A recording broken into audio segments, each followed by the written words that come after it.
Тази седмица 3 момчета на 10 и 11 годишна възраст намериха портфел пълен с пари и го върнаха за изкушението какво мечтаят да си купят някога и какви са семействата ни. Техните семейства. Малко направихме разместване в студиото, защото сте доста. Това са Митко, Мони и Боби. Митко, Мони и Боби и техните майки Надя, Виолета и Теди. Добро утро на всички. Като цел футболен отбор сте. Да. И хокей може да бъде. И хокей, да. Кой е хокеиста? Ти. Добре, разкажете ми какво стана сега. Кога намерихте тези пари?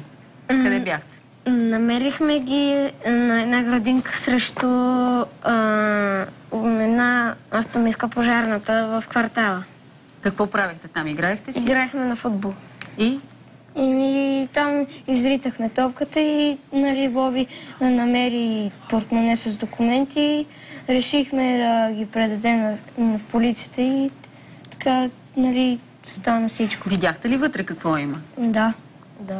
Какво видяхте? Видяхме много пари.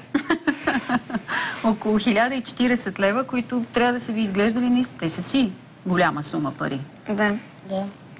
Имаше ли момент на колебание какво да направите? Ние с Митко не, но Мони се колебаеше. Айде сега, Мони, наказвам за една седмица. Ти какво се поколебаеше? Дали да не си купите по един велосипед? Не, колебаех се, да не ги вземем или да ги предадем. Какво им каза? Предложих, първо да си купите по един сладолет първо и после да вземете решение. Какво да направите? И те какво ти казаха? Казаха ми, че по-добре е да ги предадем. Какво направихте? Любопитното е, че никой от вас, никой от тях не се е обърнал към родителите си, нали така? Така. Никой не ви се обади. Обадиха ни се от първорайонно. Което също е, предполагам, голям стрес по телефона. Доста голям стрес, но в крайна сметка, когато разбрахме, че всъщност е за похвала, тогава вече се отпуснахме и се почувствах много горда. Вие сте майката на? Майката на Боби. На Боби. Всъщност какво ви казаха? Здравейте, обаждаме се от първорайонно, сина ви е при нас. Обаждаме се от детска педагогическа стая и аз, разбира се притесних, защото си помислих, че е направил някоя беля. И тък му да попитам каква беля е направил и тя съответно каза, че всъщност е за похвала. Мен ми е интересно, вие финансово как сте, трите семейства? Проблеми имате ли финансови? Кредити имате ли? Семейства в момента и ние имаме, разбира се. Но в принцип така може да се каже, че като цяло и като възпитание наистина за семейство, дори в трудни моменти, в крайна сметка човек трябва да знае, че по-важните неща, които са за децата и възпитанието... Да. Кредити има ли някой от вас? Не. Ние нямаме. Кредити имаме, да. Мисля, че почти всички български семейства всички имаме. Имат кредити, но разбира се, основното тези пари щяха да ви дойдат добре, това искам. Да, разбира се, но възпитанието е по-важно. С какво се занимавате? Има ли между вас хора, които са безработни и така финансови сериозни затруднения? Имате ли семейства? Защо се смеете, бе, момчета? Гледат се по телевизията и им е забавно. По принцип има, да, наистина около нас има, но в крайна сметка деца моля се тръщат сериозно. Това е известно като истеричен смях в филм. Иска да ви кажа, почне ли няма спиране. И на мен ми се е случвало. Тръща се сериозно. Не трябваше да се тримате един с друг. Иначе на въпроса... Трудности има, наистина трудности има. Имаме, просто сме наистина на средностатистически семейства и трите. Но в крайна сметка мислиме, че много добре се справяме. Вие сте майката на Мони. Майката на Мони. Да. Да, което се изкушава. Какво искате да си...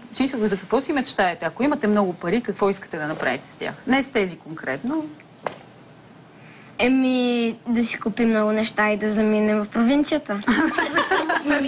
Защо в провинцията? Защото там е много по-хубаво и няма толкова много бокуци.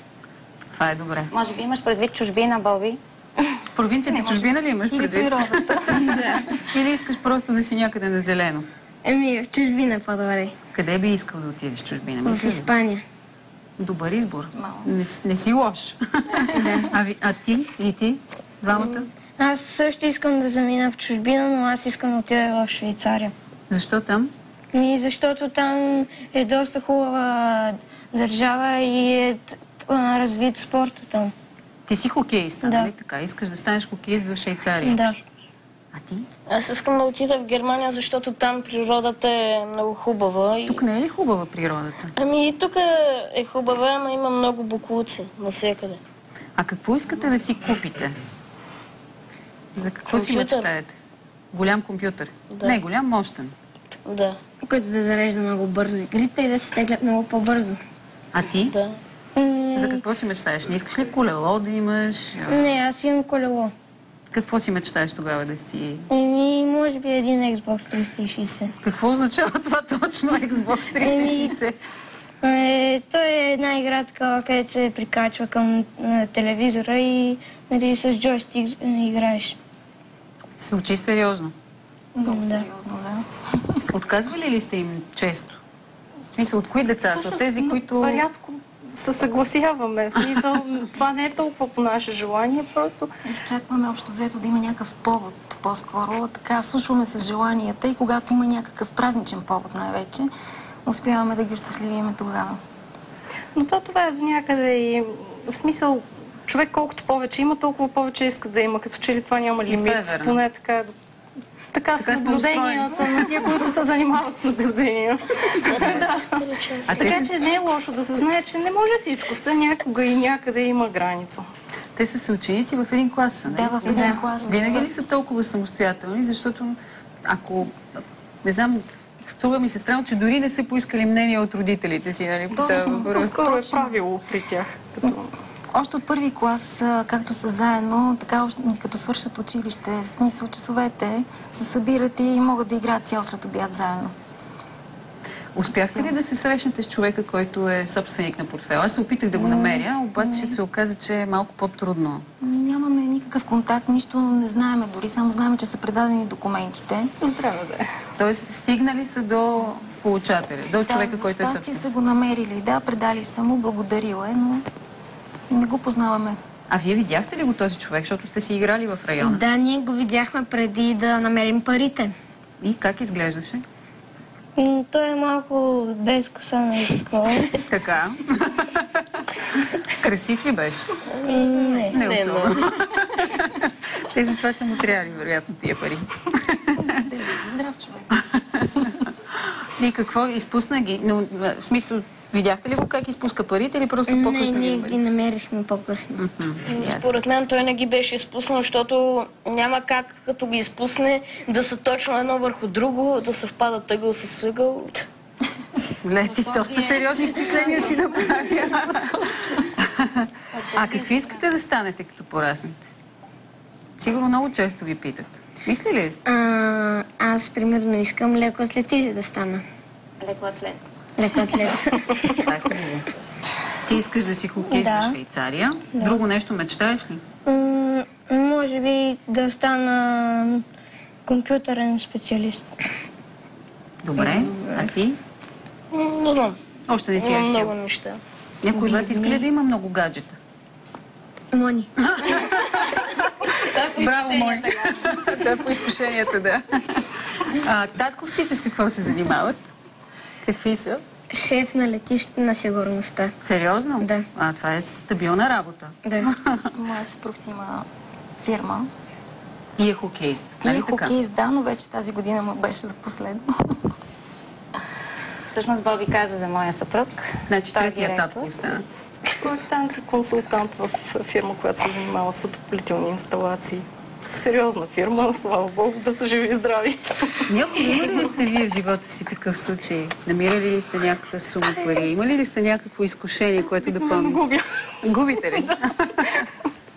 Аз също рядко намирам. В смисъл, така стотинки, жълти стотинки по улиците, но не е така нещо съществено. Вие спомняте ли си Не, аз подобно? лично не съм намирала, но мога да кажа, че аз имам двама братя. Моя голям брат е намирал така горе-долу на неговата възраст също пари.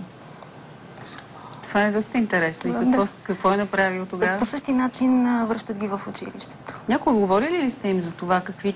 Защото това нещо, аз защо исках да сте тук? Защото това очевидно е нещо, което е предадено в семейството. Не знам дали Аз нямам деца, но предполагам, че не знам, водят ли се такива разговори във вашите семейства? Необходимо дори да се търси първоизточника на това тяхно решение в конкретен разговор. По-скоро се замислих за това. В няколко минути, в разстояние, на които те са вземали решението, фактически са отразили целите им 11 години. Човек се гради малко по малко, ден след ден. И никой не може да каже кое точно ги е впечатлило и е останало в тях, но постъпките на майката, на бащата, въобще те отразяват живота около тях. Децата, те са доста крехки още, но вече са така личности. И според мен не е нещо конкретно. Като цяло са уловили някакси. А за нас беше много приятно, че това е като един показател, че за момента държим вярната Има надежда. И вдъхновение за нататък, да продължаваме. Някои от приятелите ви казали, че сте постъпили глупаво? Някой подиграваше ли ви се? Да, един Късанаско. Какво ти каза? Селов. Така, сега да му кажем името. Той ни каза да ги вземем и да си купим нещо, ама това не е правилното решение, защото трябва да ги предадем и човека да си получи парите. Така ли му казахте вие? Да. А момичетата в класа? Нищо не ни казах. Станахте ли по-популярни сега заради тази история? Не. Малко. Ти усещаш ли, че има лека промяна към по-добро?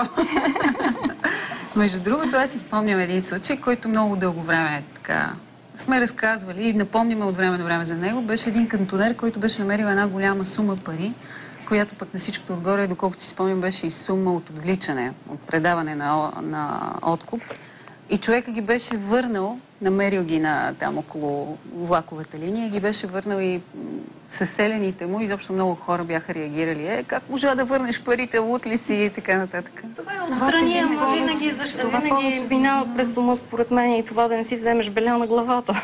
Защото... Черни пари. Да се знае. Просто наистина. Да. Чужди пари, по-добре да се върнат при собственика. Много ви благодаря за гостуването, беше ми много приятно. Много мъжки сте постъпили момчета, да знаете. Това е много хубаво, защото от малки сте показали, че сте стабилни момчета, само така. Много ви благодаря наистина, че приехте да дойдете. Ние благодарим за поканата. А вие останете с нас. След малко ще ви срещнем с Пламен Константинов.